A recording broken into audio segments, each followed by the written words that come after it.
You know what time it is. It is time for lunchtime true crime. Friends, like this video, subscribe to the channel. We need to talk about Miss Kouri Richins. But look, you know how I do. Get your fork, get your napkin, get your earbuds, because I don't know what's going to come out of my mouth. You know you don't know what's going to come out of my mouth. I can be a skosh unpredictable. But wait, my throat is already dry. Look, Kouri Richins, Mormon mom, down there in like the fancy part of Salt Lake City, or Utah, or wherever. You know, it's all the same to me. All them square states over there. I don't know. Utah, Idaho, Iowa, whatever. One of them states over there. Mormon mom, Kouri Richins, was like a nice single girl working at the Home Depot. And she was like, okay, I'm just going to boop, boop, boop, boop, boop. How much are these dishwasher parts? Okay, fine. And then this sexy contractor comes in. Who does not love a sexy contractor? The boots, the little, like the pants with all the pockets, does something to me. Apparently, it did something to her too. But she was young and cute, and the contractors used to come into Home Depot all the time, and she was like, yeah, here's your receipt, okay, go on your merry way. Well, her soon-to-be husband, Eric, came in the store. He was a successful mason. Oh, he knew how to do stuff with like rocks and cement and whatever else masons do. And so she was like, oh, hey, cement boy, how you doing? He had a thing for her. She had a thing for them. And they started dating. And I was like, oh, yay, I love young love. But, you know, this is lunchtime true crime, so you know a murder was involved. But anyway, they started out good. Everything was going well. And then they had a couple kids, 3 sons. I have 3 biological sons too. And then I have an adopted son. But I love my boys. There's nothing better than being a boy mom. So she's just like living her boy mom life. Everything is going good. And then sadly, her husband dies. Oh no. Now they have been married like 10 years or so when her husband dies. And she's like, my boys are grieving, and I don't think there's any children's books that help kids grieve. So she and her boys, I mean, she says it was her and her boys. Basically, she wrote a book called Are You With Me? And she was just like, she goes on the news, right? Now, look, I thought that like the news was like, hey, local Utah mom, we heard you wrote a children's book. Why don't you come on our show? Turns out that she was like, wait, you could buy a spot on the local like human interest section of the news. Okay, yes, that's what I'm going to do to promote my book. And so she goes on there. She's dressed poorly. Kouri, girl, you needed a stylist for that appearance because you was looking a hot ass mess. But we are not here about fashion. So she was like, my husband passed away last year from an aneurysm or from COVID or from just randomly dropping dead. I'm not sure. She gave some excuse on the news program, and people at the house was like, all her friends and people in the community were like, she told me he died of COVID. Oh, she told me he died of a brain aneurysm. Somebody else said he had a heart attack. Girl, why he got 3 or 4 different causes of death? He's your husband and you don't know how he, okay. Interesting. And so people were like, something is happening with this lady, but we gonna let it go. She's on the news with her nice children's book, and I'm gonna get on back here and go on about my life. Then at the news station, the news lady was like, yeah, we had her on. It was a little segment, 2 minutes, 3 minutes, whatever. We went on. The next day, every single person at the news station, every single employee got an email with the subject title of Kouri's book in it. Are you with me? So you're like, okay, this must be people trying to buy the book. Let me click on it. And they click on it, and the email says in capital letters, you know she killed her husband, right? This is the epitome of nosy neighbors. This nosy emailer was doing the most. And I was like, okay, what else happened? So people were like, oh, why would somebody say such terrible things about this very lovely mother? And then, so they ignored it. A little more time went by, and it was more rumblings in the neighborhood. Like, you know, she killed him, right? She killed her husband. She unalived him. I don't know why y'all got her on the news, because she's a murderess. And so people were like, oh, now, this little book appearance that she paid for to plug her own book was bringing her a lot of heat. Kouri, girl, in addition to not hiring a stylist, you maybe should have skipped that promotion altogether, because thing was about to jump off. So the cops were like, a lot of people are saying this heifer done unalived her husband. Maybe we should investigate. And Kouri was like, people have got the wrong impression of me. You know what I'm going to do? I'm going to send an email to the police to help clear it up. Okay, here we go. Dear police, let me just clear up a few things. And she wrote this email that was supposed to like clear the air, which made things much worse. She was just like, we did not have money trouble. Everything was great. I loved him. He loved me. He randomly dropped over dead. We don't know why. It's all terrible. So the cops were like, okay, we're going to do a little bit more investigation because this was all looking a little hinky, and now it's looking very hinky because everybody in the community is like, why she tell me he died of COVID but told you he died of an aneurysm?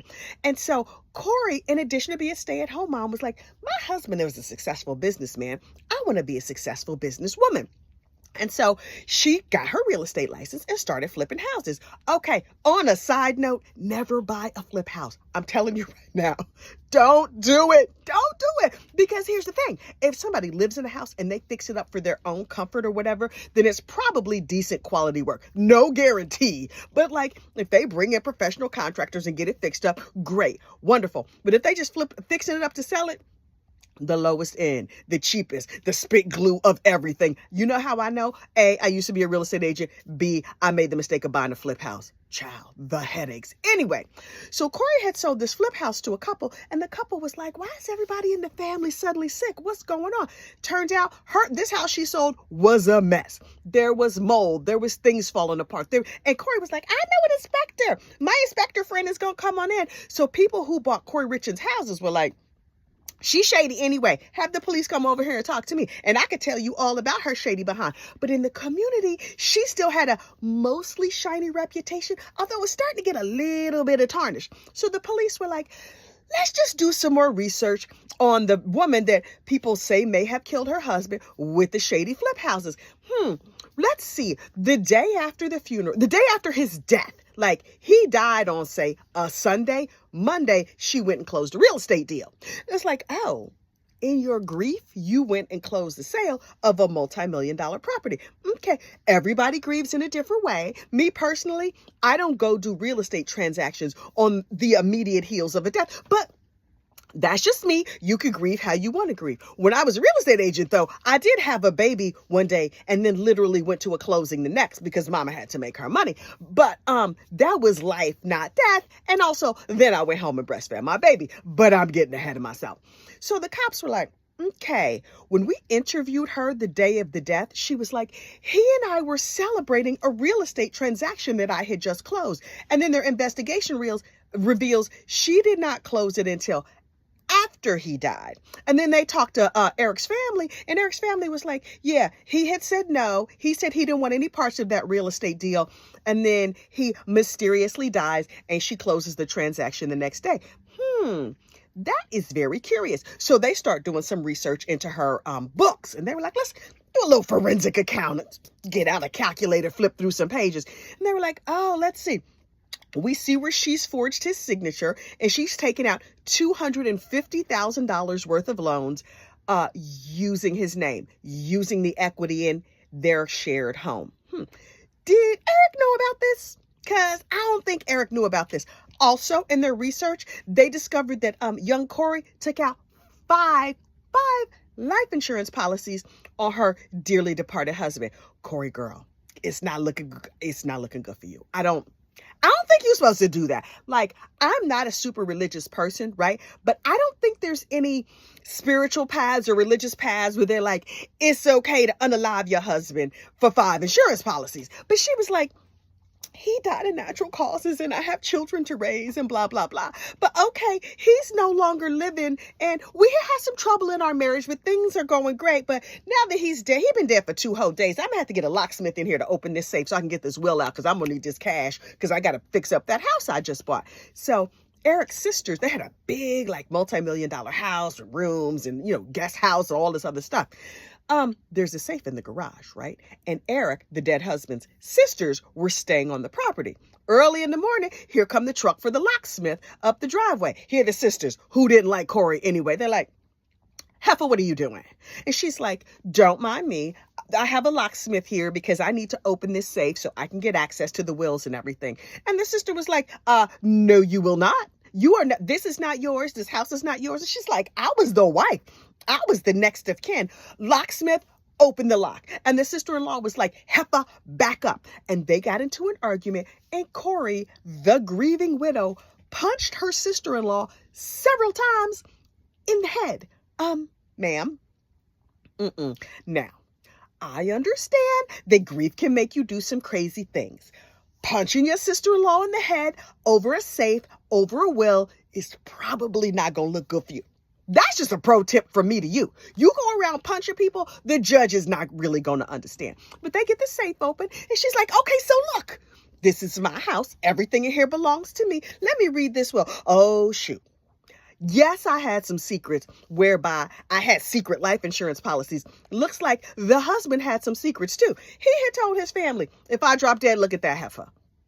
Normally we see that with women. It's uncommon that we see a man who's like, she's trying to kill me, so let me get some things in order. So he put all of his stuff in a trust and put everything in the trust, put his sister in charge of it.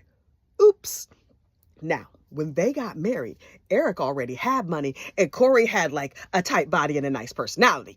And they had a prenuptial agreement that was like, everybody will leave this marriage with what they came with. She needs to leave with her good personality and her maybe less tight body because she done had 3 kids now, and I'm going to leave with my millions of dollars. And so she was like, wait, I'm not getting millions of dollars now that he's no longer, oh. And the sister was like, yes. I am the trustee of the trust. I take care of all the money. I take care of everything. This house is not even in your name. It belongs to me. So heifer, you gonna need to get to stepping. Now, of course, I am summarizing the communication. These are not direct quotes, in case you were confused, So Kouri was like, this has not gone the way I had hoped it would, but I'm sure everything is going to go well. Meanwhile, on the other side of town, completely unbeknownst to Kouri, a housekeeper that Kouri had hired to help clean her house, the new construction, and clean her own house, gets arrested for drug dealing. And this housekeeper was like, yeah, I would like to not stay in jail. I have some information that y'all could probably find helpful. You know that woman who was on the news with the children's book? I sold her fentanyl that I think she used to unalive her husband. Can you take these handcuffs off of me, please? I would like to go home.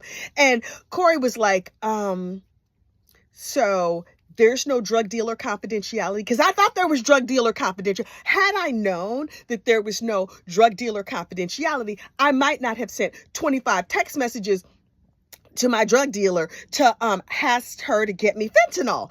And the cops were like, yeah, nah, girl, that's not a thing. So we gonna give you these nice bracelets, and clink, clink, you going off to the big house. So she's off in the big house like, wait,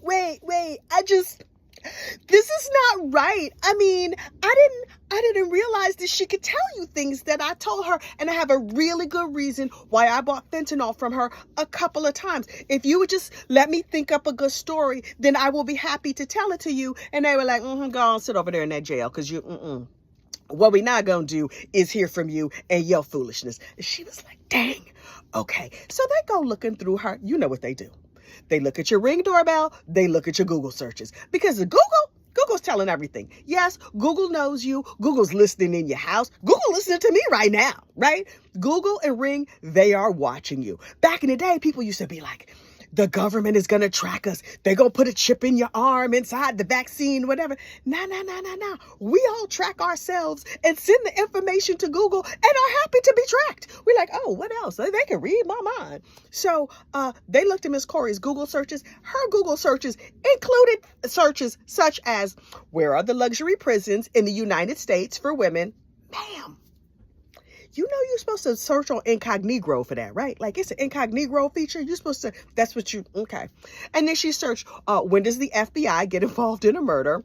Can the cops force you to take a lie detector? And other assorted searches. Kouri girl, this not going good for you. It's just not going good for you. So she was like, okay. They could see that I was searching for luxury prisons.